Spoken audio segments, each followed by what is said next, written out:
Hi hello everyone welcome back to tripping നബാട്ടി. ഇന്ന് നമ്മൾ സംസാരിക്കാൻ വേണ്ടി പോകുന്നത് രജനീകാന്തിന്റെ ഏറ്റവും പുതിയ ചലച്ചിത്രമായിട്ടുള്ള കൂലിയെ കുറിച്ചാണ്. കൂലി ഇറങ്ങുന്നത് മുതൽ നമുക്ക് എല്ലാവർക്കും ഒരു സിനിമാ പ്രേമി എന്ന നിലയിൽ ഒരുപാട് എക്സ്പെക്ടേഷൻസ് ഉണ്ടായിരുന്നു.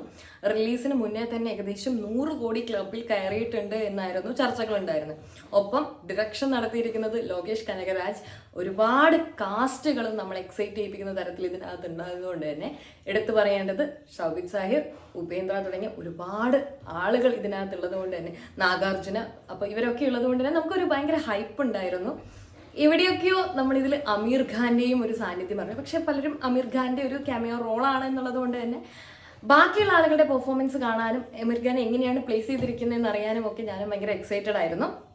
അപ്പോൾ സിനിമ കണ്ടിറങ്ങിയ സമയത്ത് എനിക്ക് പേഴ്സണലി ഫീൽ ചെയ്ത കാര്യം എന്ന് പറയുന്നത് ഇറ്റ്സ് എ ഡീസൻറ്റ് വാച്ച് എന്നുള്ളതാണ്. പല ആളുകൾക്കും ഈ സിനിമ കണ്ടിറങ്ങിയ സമയത്ത് എനിക്ക് തോന്നുന്നു ജയിലറുമായിട്ടുള്ള ഒരു താരതമ്യം തീർച്ചയായിട്ടും ഉണ്ടാവും. കാരണം ജയിലറിലുള്ള ബാക്ക്ഗ്രൗണ്ട് മ്യൂസിക് ആയിക്കോട്ടെ, അതേപോലെ തന്നെ അതിനകത്തുള്ള കുറേ ഗൂസ്ബം എലമെന്റ്സ് ആയിക്കോട്ടെ, അതിപ്പോഴും ആളുകളുടെ മനസ്സിൽ ഇങ്ങനെ തങ്ങി നിൽക്കുന്നുണ്ട്. അപ്പോൾ ആസ് എ സിനിമാ പ്രേമി എനിക്ക് ഈ പടം കണ്ടപ്പോൾ ഇതൊരു ഡീസൻറ്റ് വാച്ചായിട്ടാണ് തോന്നിയിരിക്കുന്നത്. ഒരുപാട് എക്സ്പെക്ടേഷൻ നമ്മൾ പോയി കഴിഞ്ഞു കഴിഞ്ഞാൽ നമുക്ക് മിക്കവാറും, പ്രത്യേകിച്ച് ജയിലറുമായിട്ട് നമുക്ക് സ്വാഭാവികമാണ് ആ ഒരു കമ്പാരിസൺ വരും. അങ്ങനെയാണെന്നുണ്ടെങ്കിൽ നിങ്ങൾക്ക് ഇതൊരു കുറച്ചൊരു ഡിസപ്പോയിൻമെന്റ് ആയിട്ട് തോന്നും. എന്നാൽ ഇതൊരു ഫ്രഷ് മൂവി എന്നുള്ള രീതിയിൽ കാണുകയാണെന്നുണ്ടെങ്കിൽ നിങ്ങൾക്ക് ഒരുപാട് ഇഷ്ടമാവുന്നതാണ്. എനിക്കിതിൽ ഏറ്റവും അടിപൊളിയായിട്ട് തോന്നിയ കാര്യം എന്ന് പറയുന്നത് ഇതിനുള്ള ഒരു ഡയറക്ഷൻ്റെ ഒരു മേന്മ തന്നെയാണ്. സ്ക്രിപ്റ്റ് വൈസ് എനിക്ക് നോക്കുകയാണെന്ന സമയത്ത് നല്ല ഒരു കുറച്ചും കൂടെ ഒന്ന് പുഷ് ചെയ്യാൻ പറ്റുന്ന തരത്തിൽ ഈ ഒരു സ്ക്രിപ്റ്റ് ഉണ്ടാവണം എന്ന് എനിക്ക് തോന്നി. പക്ഷെ ഡയറക്ഷൻ ആയിക്കോട്ടെ അതൊരു പ്രത്യേക ഒരു അടിപൊളിയായിട്ട് തന്നെ എടുത്തിട്ടുണ്ട്. പിന്നെ എല്ലാവരും ഇതിൽ ഉറ്റുനോക്കിയിരിക്കുന്ന ഒരു ക്യാരക്ടർ എന്ന് പറയുന്നത് സൗബിൻ ഷാഹിറിൻ്റെതായിരുന്നു.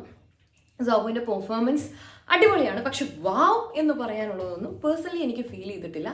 മൂപ്പര് സ്വതവേ ചെയ്യുന്നത് പോലെ തന്നെ അടിപൊളിയായിട്ട് ചെയ്തു. എല്ലാവരും സൗബിൻ്റെ പെർഫോമൻസ് അടിപൊളിയാണെന്ന് പറയുന്നുണ്ടായിരുന്നു. ട്രെയിലർ ലോഞ്ചിലായിക്കോട്ടെ, അതേപോലെ തന്നെ ഓഡിയോ ലോഞ്ചിലായിക്കോട്ടെ ഒക്കെ സൗബിനെ പറ്റിയിട്ട് ഭയങ്കരമായിട്ടുള്ള ഒരു ഹൈപ്പ് കൊടുക്കുന്നുണ്ടായിരുന്നു. പേഴ്സണലി എനിക്ക് ആ ഹൈപ്പിനനുസരിച്ചൊന്നും ഫീൽ ചെയ്തിട്ടില്ല. പിന്നെ ഇതിലുള്ള ഒരുപാട് ക്യാരക്ടേഴ്സ് ഇങ്ങനെ പോകുന്നുണ്ട്. എല്ലാവരുടെയും ക്യാരക്ടേഴ്സ് അവരുടെ റോൾ അവർ വൃത്തിയായിട്ട് ചെയ്തിട്ടുണ്ട്, നല്ല രീതിയിൽ ചെയ്തിട്ടുണ്ട്. ഇതിൽ നമ്മുടെ ത്യാഗരാജ്, നമ്മുടെ കട്ടപ്പ ഒരു പ്രധാനപ്പെട്ട റോൾ ചെയ്യുന്നുണ്ട്.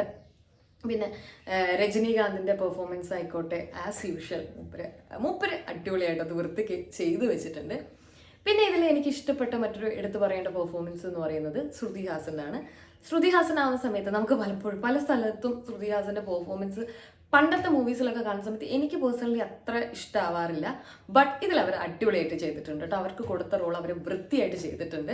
പിന്നെ ഇതിൽ പേര് പറയാത്തൊരു ക്യാരക്ടർ കൂടെയുണ്ട്, ആളും അടിപൊളിയായിട്ട് ചെയ്തിട്ടുണ്ട്. അത് പറഞ്ഞു കഴിഞ്ഞാൽ കുറച്ച് സ്പോയിലറായി പോകും. അതുകൊണ്ട് മൂപ്പരും അടിപൊളിയായിട്ട് ചെയ്തിട്ടുണ്ട്.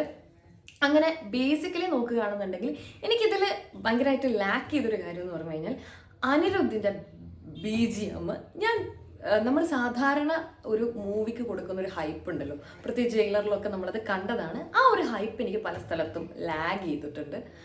രജനീകാന്തിൻ്റെ ഒരു ക്യാരക്ടർ എലിവേഷൻ ഇങ്ങനെ പോയിക്കൊണ്ടിരിക്കുന്ന സമയത്ത് ചില ഭാഗത്തൊക്കെ എനിക്കത് ഭയങ്കര മിസ്സായതായും ഓഡിയൻസുമായിട്ടൊന്നും കണക്ട് ആവാത്തതായിട്ടും തോന്നി. ഇതിൽ കൂലി എന്ന് പറയുമ്പോൾ അല്ലേ, കൂലി എന്നുള്ള ആ ഒരു രജനീകാന്തിൻ്റെ ഒരു യൂണിയൻ ലീഡറായിട്ടുള്ള വരുന്ന സീനൊക്കെ ഉണ്ട്. സ്വാഗൊക്കെ ഒരു രക്ഷയുമില്ല, സ്വാഗൊക്കെ അടിപൊളിയായിട്ട് തന്നെ ചെയ്തിട്ടുണ്ട്. പക്ഷെ എന്നിരുന്നാൽ എവിടെയൊക്കെയോ നമുക്ക് പേഴ്സണലി എന്തോ ഒരു സാധനം ലാക്ക് ചെയ്യുന്നുണ്ട് ഈ പടം കണ്ടു കഴിയുമ്പോൾ. അത് എന്താണ് എന്നുള്ളത് ഓരോരുത്തർക്കും പേഴ്സണൽ ചോയ്സാണ്. അപ്പോൾ എനിക്കും സത്യം പറഞ്ഞു കഴിഞ്ഞാൽ ആ ഒരു ലാക്ക് ഫീൽ ചെയ്തിട്ടുണ്ട്. എനിക്ക് തോന്നുന്നു അത് ഇമോഷൻസ് പലതും നമ്മളുമായിട്ട് കണക്റ്റ് ആവാത്തത് പോലെ എനിക്ക് ഫീൽ ചെയ്തു. പക്ഷേ ഇതൊരു ഡീസൻറ്റ് വാച്ചാണ്. നമുക്ക് 3 മണിക്കൂർ, ഇപ്പോൾ ഞാനൊക്കെ ഫസ്റ്റ് ഷോ പോയി കണ്ട ആളാണ്, പക്ഷേ എനിക്കതൊരിക്കലും ഒരു നഷ്ടമായിട്ടോ അങ്ങനെയൊന്നും ഫീൽ ചെയ്യുന്നില്ല.